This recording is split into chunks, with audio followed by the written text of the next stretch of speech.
Hi everybody, Derek here from the Dice Stormers. Just wanted to do a video based on the Sunless Citadel, which is an adventure that got released in the year 2000 by Wizards of the Coast for the third edition of Dungeons and Dragons. It was an introductory module that they published, and I love it. It's widely regarded as one of the best sort of introductory adventures for Dungeons and Dragons, and it seems like the people at Wizards of the Coast do as well, because they republished it recently in Tales of the Yawning Portal. It's the very first adventure that you go through in the Tales of the Yawning Portal. So I thought we'd dig it up and take a look at it. And it's especially important right now because Wizards of the Coast have released this adventure for free. You can download it from their website as a PDF, or you can go onto D&D Beyond and have a look at it there and use it online.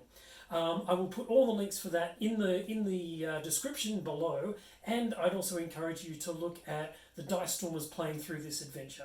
I ran it for the Dice Stormers, I ran it when it first came out, I've run this adventure a couple of times, so it seems like it's a really good opportunity for me to talk about what I know about this adventure. So, as I said, the original one was by Bruce Cordell, and it came out in 2000, and it was it's a wonderful adventure, and it's got lots of great artwork in it, and that's just been augmented by the beautiful artwork that they've added to it for the Tales of the Yawning Portal. So that's the book, and let's dive into the actual adventure.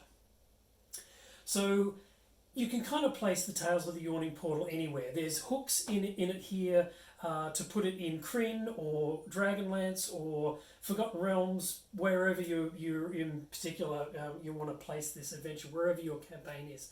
So it can slot right into it, and it really is just a hole in the ground. So you can kind of put it anywhere. You could even put it under the city that the players are currently in if you wanted to make it that easy.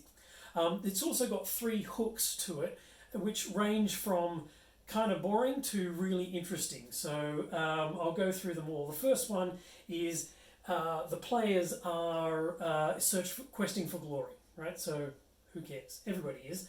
The second one is that they're on a rescue mission. So a couple of adventurers, an adventuring party has gone into the Sunless Citadel and hasn't returned for a couple of weeks. They are the son and the daughter of the matriarch of the local merchant family, and they really want their family members back, or proof that they're dead. So they'll pay you a handsome reward in order to go down to the Sunless Citadel and see if they're there. The third reason, my favourite, is that the goblins once a year appear from this ravine, or from this part of the region, with an apple. And this apple has magical healing properties and can be used to restore someone's health that cannot be healed by normal means. So where did this apple come from? Can the players get the tree that produces these famous apples? Do they need it to cure a sick family member or a king or whatever? There's all sorts of different ways that you can bring the characters to this location. So when you get there, you have to descend onto this platform, and then you take this staircase down to a citadel that is underneath the earth. And it really is a citadel that's been sunken into the ground. How and why it happened is a matter that's lost to the ages, but it's totally up to you. It does appear to be the cult of a dragon that created this citadel. There's dragon motifs all throughout it, and that's made it quite a nice home for a particular type of Dungeons and Dragons denizen, which you'll see shortly. So as the players go down, they get into the kind of the dungeon area of it. I won't go into too much detail here. Suffice to say that when they get to the bottom, there's 2 areas that they can go to. The first one is the dragon door, and the second one is the keep itself. I'll deal with the dragon door first because the players are unlikely to get very far in that direction. The dragon door is about 2 doors in, and there's this big door that is locked with a very impressive looking keyhole. You can break it, but it's a DC 30 strength. It's magically locked. You can lockpick it, but it's a DC 25. And first level characters are extremely unlikely in order to be able to do either of those things. If you do have a knock spell, it will reduce the DCs of those by 10.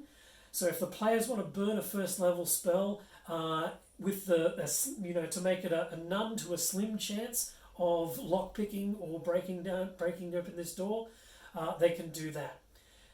As it's not very likely that they'll get through it, I'll move to the other section and we'll come back to this at the end of the video. So the other direction is the kobolds. So the kobolds are dragonkin, and that's why they've obviously found a home in this castle, because there's all of these dragon motifs and dragon statues and things like that hanging around. You can't pretty much avoid meeting this character, and he's one of my favourite D&D characters of all time, Meepo, the kobold.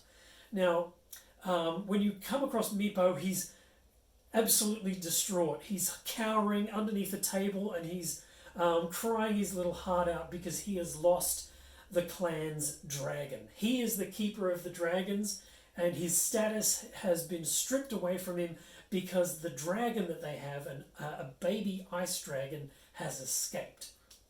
And if you pick him up, he will talk to you. Funnily enough, the module doesn't say whether he can speak Common or not. He can definitely speak Draconic, but it doesn't say if he speaks Common or not. So that's kind of up to you. If somebody in the party speaks Draconic, you can have them chat to him. Otherwise, I would just make him say speak in Broken Common. And he definitely knows some stuff. He quickly gloms onto the fact that the PCs are powerful, big humans, powerful, and he encourages the party to go and talk to Yggdrasil. Yggdrasil knows everything. Now, I wanted to take a bit of a break here and talk about doing funny voices.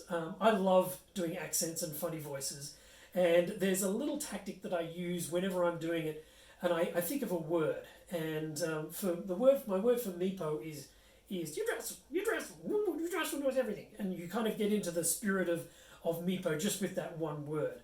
If I want to do an accent, it's usually a phrase or a word. For South African, for me, it's prawns. I just have to think of the word prawns, and I remember District 9 and all the prawns, and they're going into so that all just sort of flows from me from there. So if you do want to attempt an accent for Meepo or somebody else in your party, think of that one word or that one phrase that helps you slip into that character. And you don't have to say it out loud. You can just sort of say it in your head, and it works. So it does take a bit of practice, but once you get into the rhythm of it, it pays off. The other thing that I love about Meepo is he talks about his exalted leader and exalted position of being the keeper of the dragons, and how much his charge loves him, how much Caltrix, the dragon that is his charge, loves and honours him.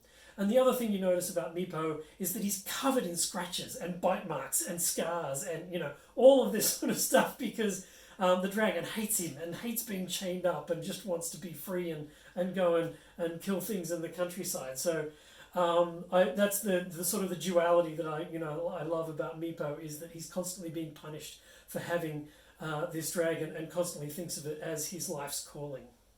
Anyway, so Yggdrasil. We go and meet Yggdrasil, and Yggdrasil is very impressive. Don't let on to the fact that she speaks Common. If the players speak Draconic, have her speak to them in Draconic. If the players only speak Common, arrange for Meepo to translate for them. And then if they start talking amongst themselves in Common, she will know what they're saying and whether they're planning to deceive her. So I loved that. One of my teams went through this whole bit not knowing that she could speak Common until the end, and overplayed their hand. The other thing that you'll notice about this wonderful piece of artwork is the key encased in the dragon's teeth at the top here. That is the key that opens the door to the other section. Now, they will bargain or give you treasure or do all sorts of negotiations for you if you are willing to get back Caltrix. And Caltrix, they have an idea of where they went, and when you go there, it's quite a wonderful battle. There's ice on the walls and the floors, and Caltrix is attempting to make a nest, and it's all kind of chaotic and fun. Meepo will come with you, and that leads to more great role playing. But the other thing that I love about these kobolds is they're not there just there to kill. They're not attacking anyone. They're not causing any problems. They do have problems with the goblins that live underneath, further down in the bowels of the castle. And in fact, the cave systems underneath the castle. But that's a story for another time. So right now, all they want you to do is help them with Caltrix and bring Caltrix home. If you do that, you restore Meepo's station to as the Keeper of Dragons. Caltrix is probably none the too pleased, but I'm sure he'll escape, or he or she will escape at another point. So I love Yggdrasil, I love Meepo, and it's a great part of the adventure. The second bit, once you get this key and you go back to the Dragon Door, it opens up to a wonderful kind of section of the dungeon where there is a kind of a troll that has been encased in a tomb. There's a sarcophagus in there. There is an invisible imp, I think it's an imp, that is going to cause the players all sorts of troubles. There's traps, there's a secret way around behind. It's a wonderful little sort of mini dungeon within this dungeon. So I would definitely play it up, the fact that it's untouched. Nobody's been in this place for hundreds of years, and you can tell that by how warm the rest of the dungeon is. This place looks like new, or with a very thick layer of dust on everything, but not as worn or crumbled down as the rest of the dungeon.